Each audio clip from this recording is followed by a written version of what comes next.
আসসালামু আলাইকুম আরহামতুল্লাহি ওয়া বারাকাতুহু। আলহামদুলিল্লাহি ওয়াদা আসসালাতু ওয়াসসালামু আলা মান লা নাবিয়্যা বাদা ওয়া আলা আলিহি ওয়া সাহবিহি ওয়া মা ওয়ালা। দূরের এবং কাছের প্রিয় মুসলিম ভাই বোনেরা, আপনারা সবাই কেমন আছেন? আশা করি আল্লাহর অশেষ রহমতে আপনারা ভালো আছেন। আলহামদুলিল্লাহ, আমিও ভালো আছি আল্লাহর অশেষ রহমতে। আজকে কিছু ইসলামিক আলোচনা করব ইনশাআল্লাহ। যে বিষয় নিয়ে আলোচনা করব সেই বিষয়গুলো হলো আমাদের নবী মুহাম্মদ সাল্লাল্লাহু আলাইহি সাল্লামের সম্মানিত স্ত্রীগণদের নিয়ে আলোচনা করব এবং তাদের সম্পর্কে হয়তো আমাদের অনেকে ধারণা নেই। আমরা জানি না তারা কয়জন এবং আমাদের নবী সাল্লাল্লাহু আলাইহি ইসলাম জীবনে কয়টা বিবাহ করেছেন সেই বিষয়ে আমাদের অনেকে জানে না। তো সত্যি বলতে নবী সাল্লাল্লাহু আলাইহি ইসলাম যেসব বিবাহ করেছিলেন সবগুলো ইসলামের স্বার্থে করেছিলেন। এটা নিয়ে কেউ হয়তো নেগেটিভ চিন্তা মনের ভিতরে আসতে পারে। কাউকে নেগেটিভ চিন্তা দেওয়ার জন্য আমি এই বিষয়ে আলোচনা করতেছি না। আমি আলোচনা করতেছি আমাদের সম্মানিত এই যে মাদের ব্যাপারে আলোচনা করার উদ্দেশ্য একটাই, যে তাদের মাধ্যমে আমাদের বিভিন্ন মাসলাইল কোরআনের মহিলাদের জন্য এবং ইসলামের বিভিন্ন দিক নির্দেশনা তাদের উসিলার মাধ্যমে আমরা পেয়েছি।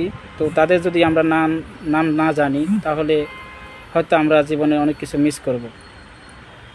তো যেসব মাদের মাধ্যমে আমরা তৌহিদের দিক নির্দেশনা পেয়েছি, ইসলামকে সুন্দরভাবে পরিচালনা করার জন্য, ইসলামকে পরিচ্ছন্ন চলার জন্য যাদের মাধ্যমে আমরা কোরআন পেয়েছি, তাদের তো নাম আমাদের জানা উচিত। এবং তাদেরকে যদি না জানি তাহলে তো আমরা অনেক কিছু মিস করলাম মনে করেন।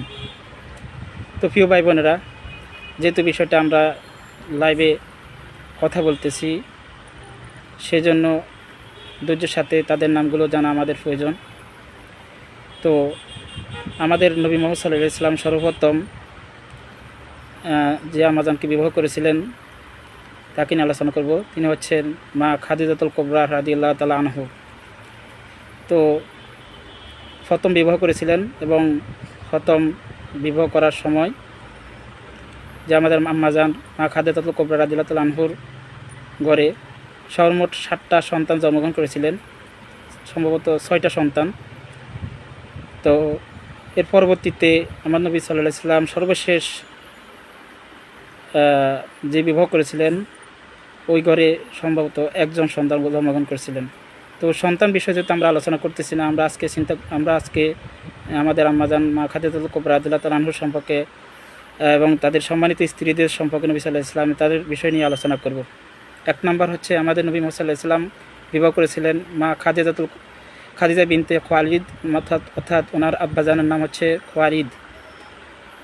দ্বিতীয় বিবাহ করেছিলেন নবী সাল্লাল্লাহু আলাইহি ওয়াসাল্লাম, ওনার সাথে সম্ভবত 25 বছর সংসার করার পর আল্লাহর ডাকে তিনি যখন চলে যান, পরবর্তীতে তিনি আরবেরই একটা গোত্রের সম্মানিত গোত্র বিবাহ করেছিলেন, তার নাম হচ্ছে সওদা বিনতে জামাআ। পরবর্তীতে এরপরে নবী সাল্লাল্লাহু আলাইহি ওয়াসাল্লাম বিভিন্ন গোত্রের সাথে যেন সম্পর্ক এবং গাঢ় হয় সেজন্য নবী সাল্লাল্লাহু আলাইহি ওয়াসাল্লাম তৃতীয় বিবাহ করেছিলেন নবী সাল্লাল্লাহু আলাইহি ওয়াসাল্লামের প্রিয় সাহাবী হযরত আবু বকর সিদ্দিক রাদিয়াল্লাহু তাআলা আনহুর মেয়ে আয়েশা বিনতে আবু বকর রাদিয়াল্লাহু তাআলা আনহুর মেয়েকে বিবাহ করেছিলেন। তো আয়েশা সিদ্দিকা রাদিয়াল্লাহু তাআলা আনহুর মাধ্যমে বিবাহ করার মাধ্যমে আমরা ইসলামের যে বর্তমানে ফিকাহ শাস্ত্র হাদিস, আমরা যেসব অধিকাংশ হাদিস বেশিরভাগ আমরা দেখতে পাই ওনার মধ্য দিয়ে বর্ণিত হয়েছে। তো আমাদের এই আম্মাজান ওনার মাধ্যমে আমরা অসংখ্য মাসলা জানতে পেরেছি। আল্লাহ পাক তাকে উত্তম দাদা দান করুক, দোয়া করি আলহামদুলিল্লাহ। তাহলে আমরা 3 নম্বর বিবাহ সম্পর্কে জানলাম, সেটা হচ্ছে আয়েশা বিনতে আবু বকর রাদিয়াল্লাহু তাআলা আনহু। এবার আমরা 5 নম্বর আম্মাজানের সম্পর্কে আলোচনা করব। 4 নম্বর মা সম্পর্কে আলোচনা করব, হাফসা বিনতে ওমর রাদিয়াল্লাহু তাআলা। ইনি আমাদের নবী সাল্লাল্লাহু আলাইহি ওয়াসাল্লামের প্রিয় সাহাবী, দ্বিতীয় খলিফা হযরত ওমর রাদিয়াল্লাহু তাআলার মেয়ে, অর্থাৎ হাফসা শব্দের অর্থ হচ্ছে বাঘের বাচ্চা। ওমর রাদিয়াল্লাহু তাআলা সত্যিকারে তিনি বাঘ ছিলেন। তো যেহেতু ওনার নাম হাফসা, অর্থাৎ আরবিতে হাফসা শব্দ হচ্ছে হাফসা অর্থাৎ বাঘের বাচ্চা। নবী সাল্লাল্লাহু আলাইহি ওয়াসাল্লাম তার পরবর্তীতে আরেকটা বিয়ে করেছিলেন, 5 নম্বর জয়নাব বিনতে খুজাইমা। এটাও আরবের একটা ভালো গোত্রের মেয়ে ছিলেন। তো সেই গোত্র সম্পর্ক মজবুত করার জন্য যেন সংঘাত যুদ্ধ না হয়। আমরা সাধারণ একটা বিষয় আমরা আলোচনা করি, যেমন কোনো এলাকার যদি কেউ বিয়ে করে ওই এলাকার জামাইকে কেউ ডিস্টার্ব করে না বা ওই জামাইয়ের সাথে কেউ গণ্ডগোল লাগতে আসে না। সেই জন্য নবী সাল্লাল্লাহু আলাইহি ওয়াসাল্লাম বিভিন্ন গোত্রের সাথে এই জন্য বিবাহগুলো করেছেন, যেন কোনো গোত্রের সাথে দিনের খাতিরে বিবাহ করেছিলেন এবং তাদের সাথে যেন কোনো প্রকার যুদ্ধবিগ্রহ না হয়। তো সেই জন্য জনা বিনতে খুজাইমাকে বিবাহ করেছিলেন। এবার আমরা 6 নাম্বার আমাদের আম্মাজান সম্পর্কে আলোচনা করব। 6 নাম্বার হচ্ছে উম্মে সালমা হিন্দা বিনতে আবু উমাইয়া। এটা একটা আরবের সম্ভ্রান্ত গোত্রের মেয়ে ছিলেন আমাদের মা উম্মে সালমা বিন হিন্দা। তো 7 নাম্বার যে আমাদের আম্মাজান, তিনি হচ্ছে রায়হানা বিনতে জাহিদ। উনিও এই আম্মাজান আমাদের একজন সম্ভ্রান্ত বংশের আরবের, অর্থাৎ ওনাকে বিবাহ করেছেন, গোত্রের সাথে সম্পর্ক সৃষ্টি করেছেন দিনের জন্য, ইসলামের জন্য। তারপরে আমরা 8 নাম্বার মা আম্মাজানের সম্পর্কে আলোচনা করব। আমাদের মা অর্থাৎ নবী সাল্লাল্লাহু আলাইহি ওয়াসাল্লামের স্ত্রী জয়নাব বিনতে জাহশ। অর্থাৎ জয়নাব বিনতে জাহশ নবী সাল্লাল্লাহু আলাইহি ওয়াসাল্লামের মূলত ফুফাতো বোন। নবী সাল্লাল্লাহু আলাইহি ওয়াসাল্লাম বিবাহ করার উদ্দেশ্য ওটা ছিল না, তিনি তার পালক পুত্র জাহিদ রাদিয়াল্লাহু তাআলা আনহু সম্পর্কে আমাদের সম্ভবত একটা সূরার মাধ্যমে এই বিষয়ে আলোচনা আছে, অর্থাৎ সম্ভবত সূরা আল আযাবে এই বিষয় নিয়ে আলোচনা হয়েছে জয়নাব বিনতে জাহশ সম্পর্কে।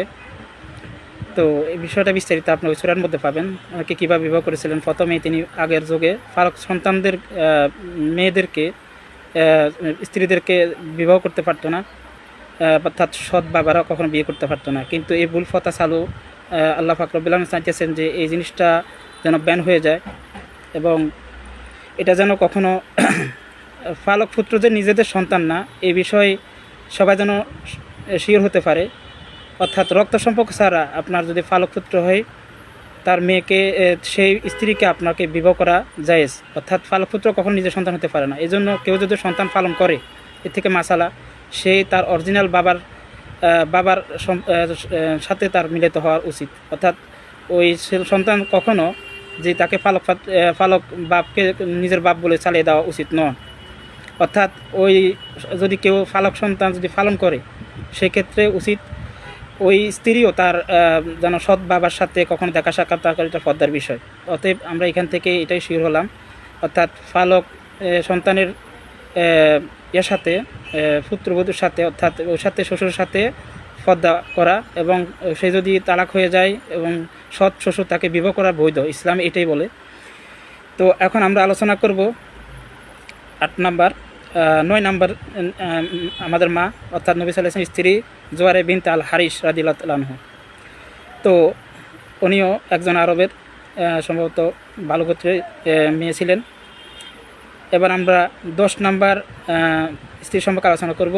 তিনি হচ্ছে রামহাল উম্মে হাবিবা বিনতে আবু সুফিয়ান। অর্থাৎ মক্কার আমরা যেই নবী সাল্লাল্লাহু আলাইহি ওয়াসাল্লাম সিরাতে দেখি অধিকাংশ সময়ে আবু সুফিয়ান নবী সাল্লাল্লাহু আলাইহি ওয়াসাল্লাম বিরুদ্ধে ছিলেন। পরবর্তীতে মক্কা বিজয়ের সময় নবী সাল্লাল্লাহু আলাইহি ওয়াসাল্লাম আবু সুফিয়ান ইসলাম ধর্মগ্রহণ করেন। পরবর্তীতে তিনি অনেকগুলো যুদ্ধ করেছেন ইসলামের পক্ষে। আল্লাহ পাক ওনাকে যেন তার ভুলগুলো ক্ষমা করে দেখ এবং ইসলামের উচ্চ মাকাম জান্নাতে দান করুক, আমিন। তো আমরা এখন রামহাল উম্মে হাবিবা বিনতে আবু সুফিয়ান অর্থাৎ আমার আম্মাজান সম্পর্কে আলোচনা করলাম। এবার আমরা 10 নাম্বার পর 11 নাম্বার যে আমাদের আম্মাজান সুফিয়া বিনতে হুই, অর্থাৎ উনি আরবের একজন সম্ভ্রান্ত এটা হচ্ছে নবী সাল্লাল্লাহু আলাইহি ওয়াসাল্লামের স্ত্রী হচ্ছে সুফিয়া। উনি হচ্ছে একজন ইহুদি গোত্রের মেয়ে ছিলেন, অর্থাৎ কিতাবি বংশের মেয়ে ছিলেন। অর্থাৎ ওনাকে বিবাহ করেছেন, ওনার গোত্রকে যখন নবী সাল্লাল্লাহু আলাইহি ওয়াসাল্লাম যুদ্ধের মাধ্যমে পরাজিত করে ওনাকে বিবাহ করেছেন এবং স্ত্রী হিসাবে তিনি গ্রহণ করেছেন। এবার আমরা আলোচনা করব মাইমুনা বিনতে আল হারিস। উনি আরবের সম্ভ্রান্ত বংশের মেয়ে মাইমুনা বিনতে আল হারিস। এবার সর্বশেষ নবী সাল্লাল্লাহু আলাইহি ওয়াসাল্লাম যে ঘরে একটা সন্তান জন্ম করেছিল, অর্থাৎ তার নাম হচ্ছে আমরা জানি তিনি হচ্ছে ইব্রাহিম। অর্থাৎ নবীজির একটা সন্তান ছিলেন, ছেলে পুত্র সন্তান, তার নাম হচ্ছে ইব্রাহিম, যার ঘরে সন্তান জন্ম করেছিলেন তিনি হচ্ছে মারিয়া আল কিপ্তি। অর্থাৎ উনি সম্ভবত দামেস্কে নবী সাল্লাল্লাহু আলাইহি ওয়াসাল্লাম যখন ইসলামের বার্তা পাঠানো হয়েছিল তখন 2টা দাসী নবী সাল্লাল্লাহু আলাইহি ওয়াসাল্লামকে দেওয়া হয়েছিল। তো একটা দাসীকে তিনি বিবাহ করেছিলেন, তার নাম হচ্ছে মারিয়া আল কিপ্তি। পরবর্তীতে সন্তান হওয়ার পর ইসলামে যা হয়, যদি কোনো দাসীর ঘরে সন্তান হয় এটা ওই স্ত্রী আপনার হয়ে যায়, মানে স্ত্রী হিসাবে নিয়ম হচ্ছে তাকে দাখিল গ্রহণ করা। তো এটা নিয়ে অনেক আলেমদের মধ্যে মতভেদ আছে যে উনি সত্যি কিনা, উনি কি স্ত্রী কিনা বা কিনা। তো প্রিয় ভাই বোনেরা, আমরা এই লাইভের সংক্ষেপে আমরা এই বিষয় নিয়ে আলোচনা করলাম। আশা করি নতুন কিছু জানলেন। আমাদের সম্মানিত মাদের সম্পর্কে জানার চেষ্টা করবেন। ভালো থাকবেন, সুস্থ থাকবেন এবং নবী সাল্লাল্লাহু আলাইহি ওয়াসাল্লামের সিরাত সম্পর্কে জানার চেষ্টা করবেন এবং কোরআন এবং সুন্নাহ চলার চেষ্টা করবেন।